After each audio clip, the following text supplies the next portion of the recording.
À l'occasion du lancement de la campagne de vaccination contre la Covid-19, on se pose tous ces questions.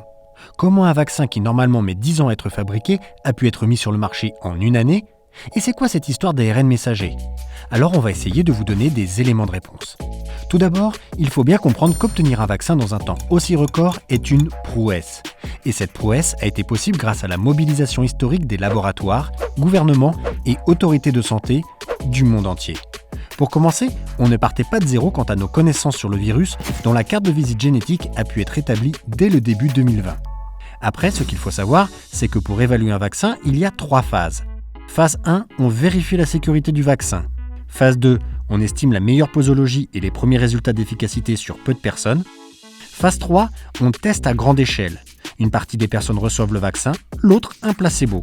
Pour gagner un temps précieux dans la lutte contre l'épidémie, les 3 phases de développement des vaccins qui s'opèrent normalement de façon séquentielle ont pu être réalisées pour la Covid en parallèle. Ainsi, au fur et à mesure que les effets indésirables relatifs à la phase 2 étaient communiqués, les autorités pouvaient juger en temps réel de la pertinence de continuer la phase 3 et de raccourcir au mieux les délais de validation des vaccins.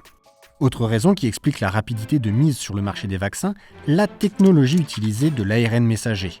Un vaccin classique consiste à inoculer dans le corps une version inactive ou fortement atténuée du virus que l'on va combattre pour que le système immunitaire produise des anticorps contre ce virus.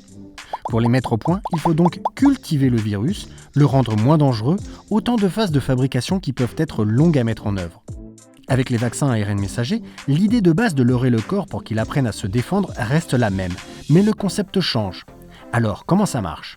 Le virus, pour pénétrer les cellules et développer la maladie Covid-19, s'accroche grâce à une protéine externe appelée Spike. Ce qu'il faut savoir, c'est que le corps humain produit sans cesse des protéines indispensables au fonctionnement des organes. Pour cela, il utilise des plans de fabrication générés par nos cellules, appelés ARN messagers, à partir d'informations fournies par l'ADN. L'ARN messager est ensuite lu par des usines de production de protéines, nos ribosomes.